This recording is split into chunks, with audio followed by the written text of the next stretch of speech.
Hello everyone. आज की इस वीडियो में हम लोग जो है व्याकरण विधि का जो दूसरा अध्याय है संज्ञा एवं परिभाषा प्रकरण, इसके बारे में पढ़ रहे हैं। इससे पहले हम लोग जो है कुछ टॉपिक पढ़ चुके हैं कि उपदेश क्या होता है और आगम क्या होता है, और साथ ही साथ हम ये भी जान चुके हैं कि आदेश क्या होता है। तो इन सब टॉपिक के बारे में तो हम लोग पढ़ चुके हैं। जो लोग नहीं देखे हैं वीडियो वो लोग जाके देख लीजिए, क्योंकि वो उसको देख लेंगे तभी ये आगे का आप लोगों को समझ में आएगा। आज क्या पढ़ेंगे? उपदा संज्ञा और टी संज्ञा।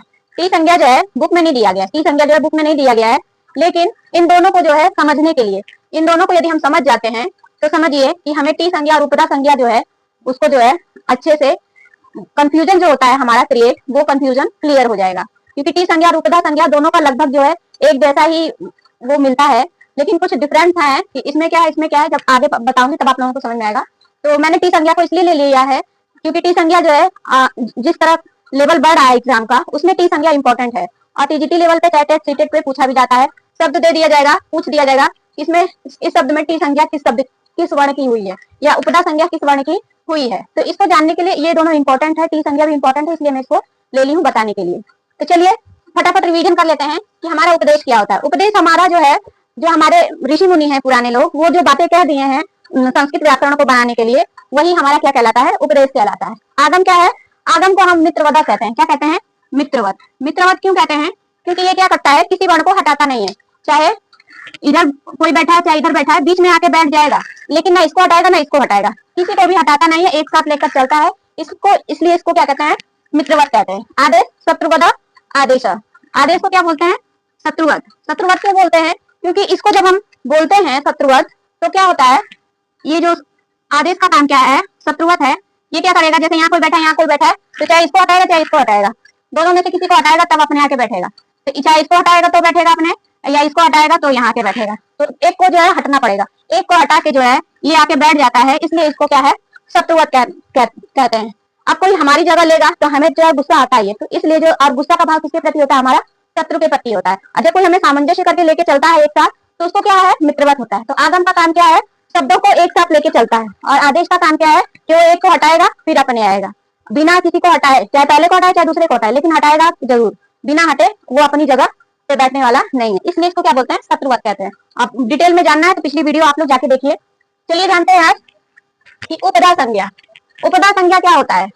उपदा संज्ञा जो है हमारा, इसका एक सूत्र, उपदा मतलब होता है, यूं समझ लीजिए कि उपधा, इसका एक जो है सूत्र है, अलो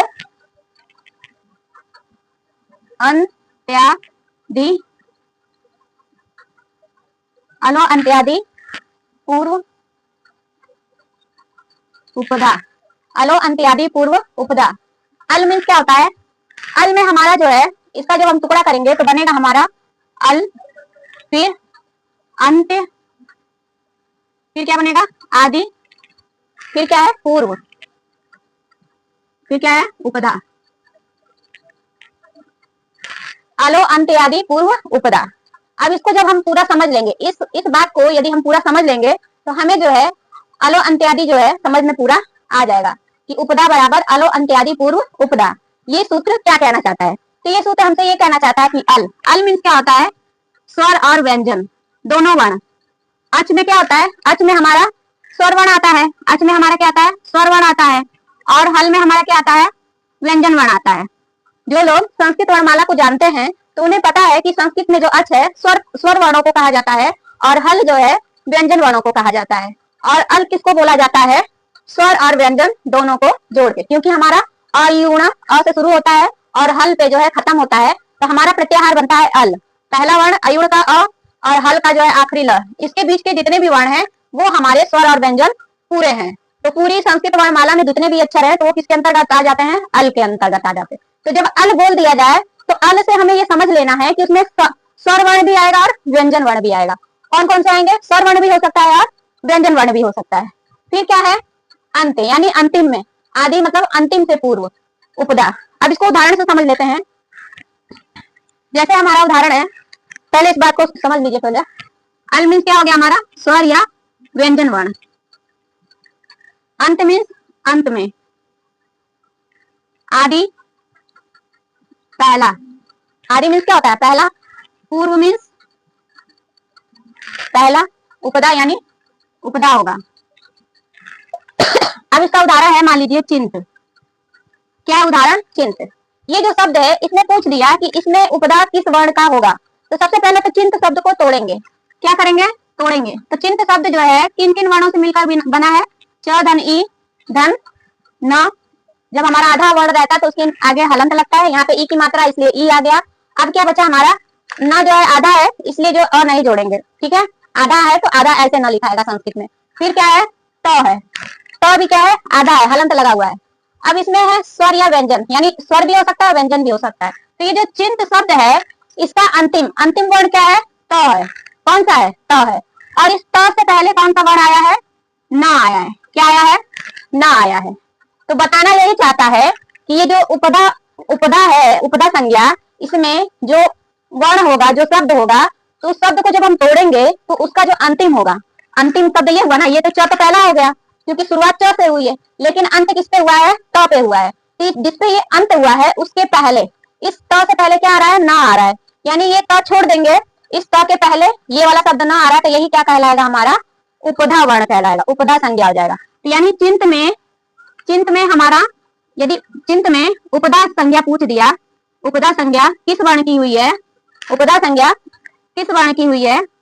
ये किस वर्ण का हुआ है? तो हम क्या बताएंगे? न का हुआ है। किसका हुआ है? न का हुआ है, क्योंकि शब्द के अंतिम से पहले, अंतिम तो है और इस तो से पहले कौन सा वर्ण आया है? न आया है। तो यहाँ पे क्या है? अंत यादि अंतिम से। अब इसको उल्टा गिनेंगे, जब उल्टा गिनेंगे यानी त न ई च से, तो इधर से जब हम गिनेंगे तो इधर से हमारा आदि आदि पहला यही ना हुआ, और फिर पूर्व, इससे पहले, इस आदि से पूर्व ये वाला वर्ण हुआ, यही क्या कहलाया? हमारा उपधा संज्ञा कहलाया। यानी चिंत में हमारा जो ना है इसकी क्या हुई है? ना की उपधा संज्ञा हुई है। इसी प्रकार और हमारा उदाहरण देख लीजिए। कैसे हमारा उदाहरण है? राम शब्द। कौन सा? राम। अब पूछ दिया जाए कि राम शब्द में किस वर्ण की उपधा संज्ञा हुई है, तो सबसे पहले क्या करेंगे? इस र को, र धन आ, र में आ जोड़ेंगे तो रा होगा, फिर क्या होगा? म, फिर क्या आएगा हमारा? अ। यहाँ पे म क्या हलंत नहीं लगा है, इसलिए म पे अ लगाएंगे, तो ये पूरा म है तो इसलिए म पे अ जोड़ देंगे, ठीक है। अब इस राम शब्द में, राम शब्द इन चार वर्णों से मिलकर बना है, र धन आ धन म धन आ। इधर से गिनेंगे, इधर से, इस साइड से, किधर से गिनेंगे? अ से म आ, यानी अंत आदि। अंत अंतिम अक्षर कौन सा है? ये है, अंतिम ये है, और इससे पहले कौन सा वर्ण आया है? म आया है। कौन सा आया है? म आया है। तो ये जो अंतिम से पूर्व है, इस यही म क्या हमारा कहलाएगा? उपधा कहलाएगा। इस म की क्या हो जाएगी? उपधा संज्ञा हो जाएगी, ठीक है। तो आप लोगों को समझ में आया होगा। अलो अंत्य आदि पूर्व उपधा। अल में स्वर भी हो सकता है व्यंजन भी हो सकता है। अब जैसे यहाँ पे हमारा है ना, क्या है? व्यंजन वर्ण है। यहाँ पे भी म क्या है? व्यंजन वर्ण है। अल में हम उपधा जो है, हमें ये ध्यान रखना है कि स्वर वर्ण का भी हो सकता है और व्यंजन वर्ण का भी हो सकता है, लेकिन क्या है? अंतिम से पहले वर्ण की उपधा होगी। अंतिम जो वर्ण होगा उसका नहीं होगा, किसका होगा? उससे पहले जो वर्ण होगा उसका हमारा क्या होगा? उपधा संज्ञा होगी। तो और भी उदाहरण देख लेते हैं। जैसे हमारा है उदाहरण एक, दधी। क्या है? दधी यानी दही। तो इस दधी को जब हम तोड़ेंगे तो हमारा शब्द क्या बनेगा? द धन अ, क्योंकि यहाँ द पूरा है इसलिए अ जुड़ेगा। फिर क्या है? ध है, फिर क्या है हमारा? ई। तो दधी में भी हमारा ई से जो इधर पहला वर्ण, अंतिम वर्ण ई है, ई से पहले कौन सा है? ध है। तो ये ध का क्या आ जाएगा हमारा? ध यहाँ पे उपधा संज्ञा में आ जाएगा। किसमें आ जाएगा? उपधा संज्ञा में आ जाएगा, ठीक है। इसी प्रकार हमारा उदाहरण है महत। क्या है? महत। अब महत को जब हम तोड़ेंगे, इस महत शब्द को जब हम वर्णों में तोड़ेंगे तो क्या बनेगा हमारा? म धन अ, क्योंकि ये म यहाँ पूरा है इसलिए अ जुड़ेगा। और व्यंजन जो है संस्कृत में क्या होता है? अर्धमात्रिक होता है, और बिना स्वरों के जो है इनका काम चलने वाला नहीं। तो यहाँ पे ह आएगा, फिर ये ह भी पूरा है तो इसमें जो है क्या जुड़ेगा? अ जुड़ेगा, और फिर ये जो त है ये क्या है? आधा है ही है। तो इसमें जो है अंतिम अंतिम जो वर्ण है क्या आया है? त आया है। अब इस त से पहले क्या आया है? अ आया है। क्या आया है? अ। इस महत में, महत शब्द में यदि पूछ दिया जाए कि उपधा किस वर्ण का होगा, तो महत को सबसे पहले तोड़ेंगे। क्या करेंगे? तोड़ेंगे। किसमें? वर्णों में, यानी इसका विस्तार से लिखेंगे। म धन अ धन ह धन अ धन त। और अंतिम वर्ण क्या है? त है, यानी अंतिम वर्ण से पहला वर्ण क्या कहलाता है? उपदा कहलाता है। तो अंतिम वर्ण त है और इससे पहले वाला वर्ण कौन सा है? अ है। तो यहाँ पे ये जो अ है ये हमारा क्या कहलाएगा? उपदा संज्ञा कहलाएगा। यानी महत में अ जो है उपदा संज्ञा वर्ण कहलाएगा। ठीक है, तो कुल मिला के उपदा जो संज्ञा है, अब यहाँ पे अ क्या है? स्वर है। उपदा, उपदा में जो अ आया है, अ ये क्या है? स्वर वर्ण है। और चिंत में हमारा जो न था वो क्या है? व्यंजन वर्ण था। अब आप लोगों को समझ में आ रहा है ना कि उपदा में जो है हमारा यहाँ पे अल क्यों कहा गया है? क्योंकि उपदा में हमारा स्वर वर्ण भी हो सकता है और व्यंजन वर्ण भी हो सकता है। अब टी संज्ञा को समझते हैं, तब दोनों का आपको जो है कंपेयर करके बताएंगे, तब चीजें समझ में आएगी। तो यानी उपदा में जो है हमारा स्वर वर्ण का भी उपदा संज्ञा हो सकता है और व्यंजन वर्ण की भी उपदा संज्ञा हो सकता है। बस इसमें क्या है कि जो वर्ण है पहले से अंतिम में जो वर्ण आया है वही उपदा कहलाएगा, बाद वाला नहीं जोड़ा जाएगा। लेकिन टी संज्ञा में क्या है? इसको भी लेंगे और इसको भी लेंगे, दोनों वर्णों को लेते हैं। लेकिन उपदा में सिर्फ जो अंतिम से पहले वाला वर्ण आता है वही उपदा संज्ञा कहलाता है और उसी को बस लिया जाता है। और वो जो है स्वर भी हो सकता है और व्यंजन वर्ण भी हो सकता है। तो चलिए जानते हैं आप हमारा क्या कि उपदा संज्ञा। उपदा संज्ञा को फटाफट समझ लेते हैं फिर से। उपदा संज्ञा का सूत्र है अलो अंत्यादि पूर्व उपदा। ये आप लोगों के सिलेबस में नहीं है, लेकिन इसको समझाने के लिए मैंने ये जो है यहाँ पे दिया है। शॉर्ट में आप लोगों को उपदा जो है कोई शब्द है उसके अंतिम से पहला वर्ण, जो अंतिम वर्ण है उससे पहला वाला जो वर्ण होगा वही क्या कहलाता है? उपदा संज्ञा वर्ण कहलाता है। संस्कृत में कोई शब्द है, यदि उसमें उपदा संज्ञा पूछ दिया जाए कि उपदा संज्ञा क्या है, तो जो शब्द है उसका अंतिम जो वर्ण होगा उस अंतिम वर्ण से जो उसके पहले वर्ण होगा वो स्वर भी हो सकता है और व्यंजन भी हो सकता है। अब जैसे महत में देखिए अ क्या है? स्वर वर्ण है। चिंत में अब ये दधी है, दधी में ये जो धा है ये क्या है? व्यंजन वर्ण है। तो इसी तरह चिंत इससे पहले मैं बताई हूँ, तो उसमें क्या है? न था हमारा, न भी क्या है? व्यंजन वर्ण है। तो उपदा संज्ञा जो है व्यंजन वर्ण भी हो सकता है और स्वर वर्ण भी हो सकता है, और शब्द के अंतिम से पहले वाला वर्ण जो होगा वही हमारा उपदा संज्ञा कहलाएगा।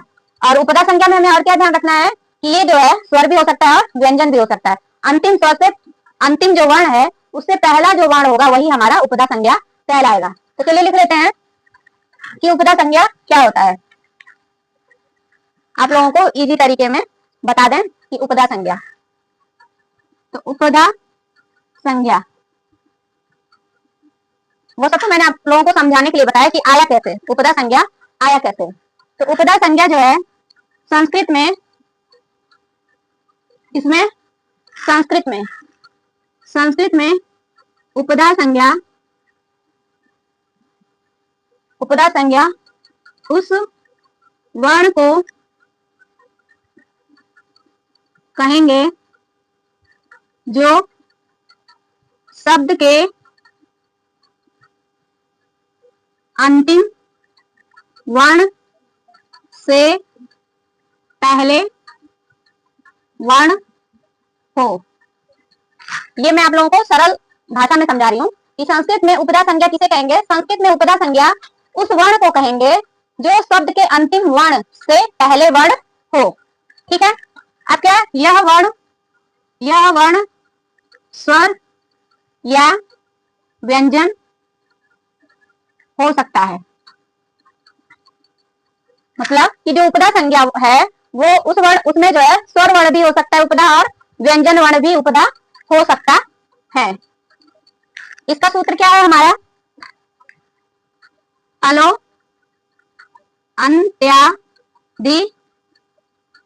अंत्यादि पूर्व उपदा। ठीक है, अलो अंत्यादि पूर्व उपदा।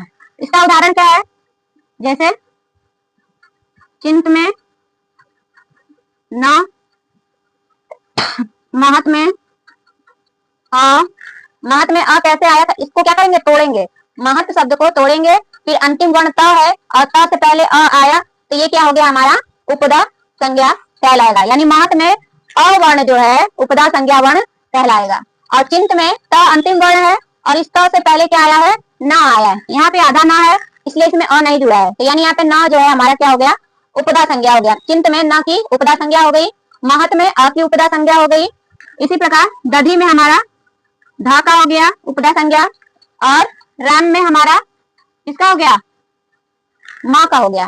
ठीक है, ये जो माँ है पूरा है, इसको जब हम तोड़ेंगे तो माँ के बाद अ जोड़ेंगे तो अ हमारा अंतिम हो जाएगा, इसलिए अब यहाँ पे राम में माँ जो है क्या कहलाएगा? अब देखिए ये व्यंजन है, ये स्वर है, ये व्यंजन है, ये व्यंजन है, यानी उपधा में स्वर वर्ण भी हो सकता है और व्यंजन वर्ण भी हो सकता है।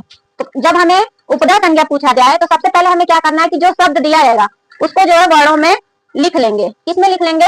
वर्णों में। अब जैसे यहाँ ना है अब महत वाला है। अब जैसे महत हमने लिखा तो महत को जब हम तोड़ेंगे तो म धन अ धन, फिर क्या आएगा? ह आएगा, फिर अ धन त, ये बना हमारा शब्द। और अंतिम वर्ण क्या है? त है, और इस त से पहले हमारा क्या आया? अ आया, और यही अ क्या हो गया हमारा? उपधा संज्ञा कहलाएगा। ठीक है, उपधा संज्ञा कहलाएगा। तो जब भी उपधा संज्ञा पूछा जाए तो सबसे पहले हमें शब्द को इस तरह तोड़ लेना है, यानी वर्णों में वो जितने वर्णों से बना है उसको हम लिख लेंगे। फिर जो उसका अंतिम वर्ण होगा उस अंतिम वर्ण से पहले का जो वर्ण होगा वही हमारा किस में चला जाएगा? उपधा संज्ञा में चला जाएगा। और ये जो उपधा संज्ञा वर्ण है वो स्वर भी हो सकता है और व्यंजन भी हो सकता है। यहाँ पे देखिए अ क्या है? त से पहले है, तो यहाँ पे अ हमारा क्या आ गया है? उपधा संज्ञा। स्वर किस में आया? स्वर में आया, तो स्वर वर्ण है ना। यहाँ चिंत में ना आया, चिंत को जब तोड़ेंगे तो च धन ई धन न धन त आएगा, तो ये ना क्या है? व्यंजन वर्ण है। यानी उपधा में स्वर वर्ण भी हो सकता है, व्यंजन वर्ण भी हो सकता है, और अंतिम वर्ण के पहले जो वर्ण होगा वही हमारा उपधा संज्ञा कहलाएगा। तो सबसे पहले कोई भी शब्द है उसको तोड़ लीजिएगा, फिर उसका अंतिम वर्ण छोड़ के जो उससे पहले वर्ण होगा वही हमारा उपधा संज्ञा कहलाएगा। अब जानते हैं टी संज्ञा। किसके बारे में? टी संज्ञा। टी संज्ञा क्या होता है? जो हमारा टी संज्ञा होता है ये भी परीक्षाओं का जैसे लेवल बढ़ रहा है वैसे इसके बारे में भी पूछा जाता है। अब जानते हैं टी संज्ञा। अब प्रश्न क्या बन के आता है कि इस शब्द में किस वर्ण की टी संज्ञा होगी? आपने एक बहुत उदाहरण देखा होगा, मनस में टी संज्ञा किस वर्ण की होगी? टी संज्ञा बताइए। ये प्रश्न आप सब देखते होंगे, टेट में, सीटेट में, टीडीटी में, हाई स्कूल इंटर में भी मिल रहा है कि मनस में टी संज्ञा बताइए। तो ये जो मनस शब्द है इसको सबसे पहले हम क्या करेंगे? तोड़ लेंगे। क्या करेंगे? तोड़ लेंगे। तो हमारा क्या बन जाएगा? म धन अ धन न धन अ, और क्या हो जाएगा हमारा? अंत में क्या बचा? स। क्या बचा? स। तो म व्यंजन वर्ण है तो हलंत लगाएंगे, और इसके साथ जुड़ के म बना, न धन अ जो है जुड़ा तो न बना, और ये स तो आधा दिया हुआ है। अब टी संज्ञा का सूत्र क्या है? इसका जो हमारा सूत्र है वो है कि अचो अंत्यादि टी। अचो अंत्यादि टी, उसमें क्या था? अलो अंत्यादि यानी स्वर और व्यंजन, और इसमें क्या है हमारा? अचो अंत्यादि। अचो मीन स्वर वर्ण, इसका है अचो अंत्यादि, अचो अंत्यादि टी। कि अच मीन्स क्या होता है? स्वर वर्ण। क्या होता है? स्वर वर्ण। अब इसमें देखिए अंत में स्वर वर्ण कौन सा है? अचो अंत्यादि। अंत में इसको जब हम गिनेंगे तो उल्टी तरफ से करेंगे, तो अंत में पहला स्वर कौन सा है? अ है। इधर से जब हम करेंगे तो पहला स्वर कौन सा आया हमारा? ये आया। इधर से करेंगे तो ये वाला आएगा, लेकिन हमको क्या है? अचो अंत्यादि, अंत्यादि। अंतिम में क्या है? मनस, जो शब्द दिया है मनस, इसका अंतिम वर्ण कौन सा है? स है। अब अच होना, यानी अच होना चाहिए, यानी स्वर वर्ण होना चाहिए। क्या होना चाहिए? स्वर वर्ण होना चाहिए। तो इसको उल्टी तरफ से करेंगे, इधर से नहीं इधर से, तो अंतिम जो स्वर वर्ण हो, तो यहाँ पे अंतिम स्वर वर्ण कौन सा है? अ है। स क्या है? व्यंजन वर्ण है, तो इसको नहीं लेंगे। अच्छो अंत्यादि, अंत में क्या हो? स्वर वर्ण हो, तो यही स्वर वर्ण क्या कहलाएगा हमारा? टी संज्ञा कहलाएगा। क्या कहलाएगा? टी संज्ञा कहलाएगा। अच्छ का मतलब ही हुआ कि स्वर वर्ण होना चाहिए, अंत से पहले हो चाहे आखिरी में ही हो। उसमें क्या, उपधा में क्या था कि अंत से पहले होना चाहिए, लेकिन इसमें क्या है? अंतिम में भी हो सकता है, लेकिन क्या है? स्वर वर्ण हो। टी संज्ञा में क्या कंडीशन है कि स्वर वर्ण होना चाहिए, अंत में स्वर वर्ण होना चाहिए, वहां से लिया जाएगा। तो मनस में हमारा अ और इस स को जोड़ लेते हैं तो अर्थ क्या हो जाता है? टी संज्ञा हो जाता है। अर्थ क्या कहलाता है? मनस में अर्थ जो है हमारा टी संज्ञा कहलाता है। इसी तरह हमारा और उदाहरण है राजन। इस राजन को जब हम तोड़ते हैं तो र धन आ धन ज धन अ धन न। इस राजन में जब हम इधर से आते हैं, इधर से उल्टी तरफ से, तो अंतिम में क्या है? न है, और ये न क्या है? व्यंजन वर्ण है, तो इसको नहीं लेंगे। अ क्या है? स्वर वर्ण। यहाँ पे अ क्या है? अंतिम स्वर वर्ण को क्या आया है? अ आया है, तो अ और न को लेंगे तो क्या हो जाएगा हमारा? अन। तो यहाँ पे अन की क्या हो जाएगी? टी संज्ञा हो जाएगी। राजन में टी संज्ञा पूछा जाए कि किस वर्ण की हुई है तो हम किसकी बताएंगे? अन्न की बताएंगे। इसी तरह हमारा एक और उदाहरण देख लीजिए, जैसे है गम। क्या है? गम। इस गम को जब हम तोड़ेंगे तो ग धन अ धन म तो इसमें जो है स्वर वर्ण क्या आया, अ, और ये क्या हो जाएगा, अंतिम स्वर वर्ण, तो इसमें अम हो जाएगा, टी संज्ञा क्या हो जाएगी, अम हो जाएगी। अब है हमारा एक और देख लीजिए, राम। कौन सा शब्द है, राम। अब राम को जब हम तोड़ेंगे तो आता है र धन आ धन म धन अ। अब इसमें जो है अंतिम अंतिम में अ आ गया ना, अंत में ही म आ गया, इसके बाद कोई वर्ण नहीं है, तो यहाँ पे हमारा जो ये अ है ये टी संज्ञा हो जाएगा। स्वर होना चाहिए, ठीक है, क्या होना चाहिए, स्वर वर्ण होना चाहिए। शब्द के अंत में जब स्वर वर्ण आए उसके बाद व्यंजन भी हो सकता है, स्वर भी हो सकता है, उससे नहीं मतलब है, लेकिन जब भी हमें टी संज्ञा बताना है तब अंतिम में हमारा स्वर वर्ण रहना चाहिए। अब ये राम को जब हम तोड़े हैं तो र धन आ रा हो गया, म धन आ म हुआ, तो म को जब हम अ जोड़े हैं तो ये अ क्या आखिरी में आया है, तो यहाँ पे इस अ को टी संज्ञा नहीं बताएंगे, किसको बताएंगे, इस अ को बताएंगे, छोटा अ को। क्यों बताएंगे, क्योंकि जब राम शब्द बना है तो उसमें जो है सबसे अंतिम स्वर वर्ण क्या आया है, ये वाला अ आया है, तो ये अ क्या कहलाया, टी संज्ञा। क्या कहलाया, टी संज्ञा। ठीक है, तो आया, समझ में आया कि नहीं आया, देख लीजिए फिर से कि टी संज्ञा का क्या है, अच व अंत्यादि टी, यानी अच मीन्स क्या होता है, स्वर। जो संस्कृत वर्णमाला में स्वर वर्ण है उसको हम क्या बोलते हैं, अच बोलते हैं। तो जब भी टी संज्ञा पूछा जाएगा तो जो शब्द दिया है उसको इस तरह तोड़ लेंगे, तोड़ने के बाद जो शब्द के इस तरफ से चला जाएगा, इधर से नहीं, इधर से चला जाएगा, तो इधर से जो स्वर वर्ण आएगा, यहाँ पे यदि स्वर वर्ण है तो वहीं पे रुक जाएंगे, यदि यहाँ नहीं है तो इससे आगे बढ़ेंगे, यहाँ पे जो स्वर वर्ण है उसको गिनेंगे, उसके बाद हमारा व्यंजन वर्ण है तो भी कोई बात नहीं, यदि स्वर वर्ण है तो वो भी कोई बात नहीं। अब देखिए यहाँ अस में यहाँ अ क्या है, स्वर वर्ण है, और इसके बाद स्वर क्या व्यंजन वर्ण आया, तो दोनों को लेंगे, सिर्फ अ को नहीं लेंगे। उस उपदा में क्या है, सिर्फ एक वर्ण को लेंगे, लेकिन टी संज्ञा में क्या है, यदि स्वर के बाद यदि व्यंजन वर्ण भी आया है तो उसको भी लेंगे। टी संज्ञा में बस हमें ये याद रखना है कि जो स्वर वर्ण है उसी से शुरू होगा, यदि व्यंजन वर्ण है तब तो नहीं, उसे नहीं माना जाएगा, स्वर वर्ण होना चाहिए, उसकी शुरुआत जो है स्वर वर्ण से होनी चाहिए। अब जैसे अस बोले तो अ जो है स्वर वर्ण से शुरू हुआ कि नहीं हुआ, अ हमारा स्वर वर्ण है। अब इसमें राम में हमारा अ के बाद कोई व्यंजन वर्ण नहीं है, तो यही अ हमारा क्या कहलाएगा, टी संज्ञा कहलाएगा। तो बस हमें ये याद रखना है टी संज्ञा में कि जो वर्ण होगा वो स्वर वर्ण से शुरू होगा, उसके बाद यदि व्यंजन वर्ण है तो, नहीं है तब तो कोई बात नहीं, यदि व्यंजन वर्ण भी है तो उसको भी हम ले लेते हैं, तो उसको भी टी संज्ञा के अंतर्गत माना जाता है। जैसे राजन में अन्न को माना गया, मनस में अस को माना गया, इसी प्रकार अब जैसे राम है, राम में अ के बाद कोई जो है व्यंजन वर्ण नहीं है, तो यहाँ पे सिर्फ अ की ही टी संज्ञा होगी। ठीक, तो इतनी बात आप लोगों को समझ में आ गई। अब इसको लिख लेते हैं कि टी संज्ञा क्या होता है। तो जो हमारा टी संज्ञा है उसको हम सरल भाषा में यह कह सकते हैं कि संस्कृत में टी संज्ञा उन वर्णों होता है जिसमें अंतिम शब्द का वर्ण, जिसमें अंतिम शब्द, यहाँ लिख लीजिए जिसमें शब्द का अंतिम वर्ण, क्या लिख लें, जिसमें शब्द, हम शब्द में से न छाट रहे हैं, तो जिसमें शब्द का अंतिम वर्ण स्वर हो, जिसमें शब्द का अंतिम वर्ण क्या हो, स्वर हो, उसके बाद स्वर या व्यंजन हो सकता है। अभी मैंने बताया ना उदाहरण के अनुसार कि स्वर कैसे आया, व्यंजन कैसे आया, यानी स्वर है तब तो ठीक है, यदि व्यंजन है तो व्यंजन को भी ले लेंगे, स्वर या व्यंजन हो सकता है।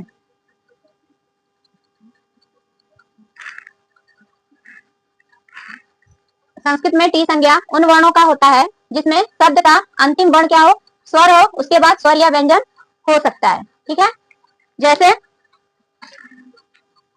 जैसे हमारा राम में र धन म र धन आ धन म धन आ, तो यहाँ शब्द क्या है, राम है, और राम का अंतिम वर्ण क्या आया है, अ, तो यहाँ पे ये जो अ है क्या कहलाएगा, उपधा कहलाएगा, और ये अ क्या है, स्वर वर्ण है, क्या है, स्वर वर्ण है, और यही क्या कहलाएगा, उपधा कहलाएगा।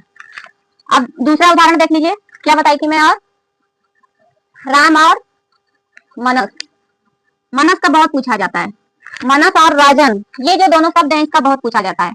तो म धन अ धन न धन अ, और क्या आया हमारा, धन स, तो यहाँ पे अंतिम अंतिम वर्ण क्या है?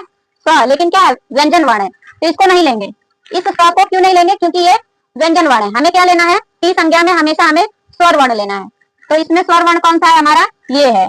तो इन दोनों को आप साथ में लेंगे, अ और स, क्या हो जाएगा? अस। अब इसका क्या हो जाएगा? अस मनस में अस की टी संज्ञा हो जाएगी। यहाँ उपदा गलत लिख दी हूँ, टी संज्ञा है। क्या है? टी संज्ञा। क्या हो जाएगा हमारा? टी संज्ञा। यहाँ पे अ हमारा टी हो जाएगा, यहाँ पे भी अ, लेकिन इस दोनों को ले लेंगे। क्यों ले लेंगे? क्योंकि हमें किसको लेना है? इस स्वर वर्ण को लेना है।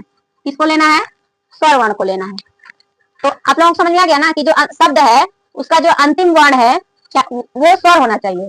अच मीन्स क्या होता है? स्वर। अचो अंत्यादि टी, शब्द के अंत में जो स्वर वर्ण होगा उसी को हम टी संज्ञा कहते हैं। कुल मिला के यही होगा। तो शॉर्ट में हम लिख लेते हैं, शब्द के अंत में स्वर वर्ण ही टी संज्ञा कहलाता है। क्या कहलाता है? टी संज्ञा कहलाता है। जो शब्द है, जैसे राम है, राम में अंतिम स्वर कौन सा आया? अ, तो ये क्या है? टी संज्ञा है। और यदि उपदा पूछा जाता तो इसमें पहले का कौन सा आया? म, ये म उपदा हो जाता। अब इसी मनस में हमारा अस तो क्या है? टी संज्ञा है। लेकिन यदि उपदा पूछ दिया जाएगा तो भी हमारा ये जो अ है, अस तो हमारा टी संज्ञा हो गया, टी संज्ञा हो गया, और अ क्या हो जाएगा हमारा? उपदा हो जाएगा। किसमें? मनस में। ठीक है। अब जैसे मनस में यदि टी संज्ञा पूछ दिया जाए तो हम अस बताएंगे, और यदि उपदा पूछ दिया जाए तो हम क्या बताएंगे? अ बताएंगे। क्या बताएंगे? अ। तो उपदा में हमारा स्वर वर्ण भी हो सकता है, व्यंजन वर्ण भी हो सकता है, लेकिन टी में क्या है? हमेशा स्वर वर्ण ही रहेगा। शुरुआत उसकी किससे होगी? स्वर वर्ण से होगी। अंतिम वर्ण उसमें भी रहेगा, अंतिम वर्ण इसमें भी रहेगा, लेकिन बस अंतर क्या है? उसमें व्यंजन वर्ण भी हो सकता है, स्वर वर्ण भी हो सकता है। उपदा में क्या है? अंतिम वर्ण से पहला वर्ण कहलाए, अंतिम वर्ण से जो पहला आएगा वर्ण वो उपदा कहलाएगा, लेकिन इसमें अंतिम स्वर होना चाहिए। अंतिम जो स्वर होगा, चाहे वो अंतिम में हो चाहे उससे पहले का हो, तो वो क्या है? टी संज्ञा में जाएगा। तो आई होप आप लोगों को वीडियो जो है समझ में आया होगा कि उपदा संज्ञा क्या है, टी संज्ञा क्या है। टी संज्ञा बुक में नहीं दिया गया है, मैं इसकी जो इम्पोर्टेंस है आज के समय में परीक्षा के बेस पे, इसलिए मैं बता दी हूँ। तो मिलते हैं अगली वीडियो में, तब तक के लिए आप लोगों से इजाजत लेती हूँ। और मेरी वीडियो आप लोगों को थोड़ी भी यूजफुल लगी है, समझ में आई है, तो चैनल को लाइक करिए, सब्सक्राइब करिए, शेयर करिए, और कमेंट भी करिए, क्योंकि मैं कमेंट भी पढ़ती हूँ और उसका रिप्लाई भी करती हूँ। मुझे जैसे समय मिलता है मैं सब जो है ध्यान देती हूँ, ऐसी बात नहीं है। और मैं मौका निकाल के जैसे बनाती हूँ वीडियो, भले डेली नहीं डाल पाती हूँ तो क्या हुआ, लेकिन मैं अपनी तरफ से पूरी कोशिश करती हूँ कि आप लोगों को जो भी कंटेंट मैं दूं उसमें जो है किस तरह से आप लोगों को सरल से सरल वे में समझा सकूं कि आपको मेरी क्लास जब एक बार देख लें तो वो समझ में आ जाए, दोबारा जो है उसको देखने की जरूरत ना पड़े। ठीक है। तो आप लोग ऐसी वीडियो को पाने के लिए चैनल को सब्सक्राइब करिए, और इससे ऐसी ही आप लोगों को यूजफुल वीडियो मेरी तरफ से मिलती रहेगी। और इससे पहले आप लोग अलविदा लेने से पहले मैं यही कहूंगी कि आप लोग पढ़िए, मन लगा के पढ़िए, आगे बढ़िए, और अपना और अपने परिवार का नाम रोशन करिए। तो मिलते हैं अगली वीडियो में। Bye bye.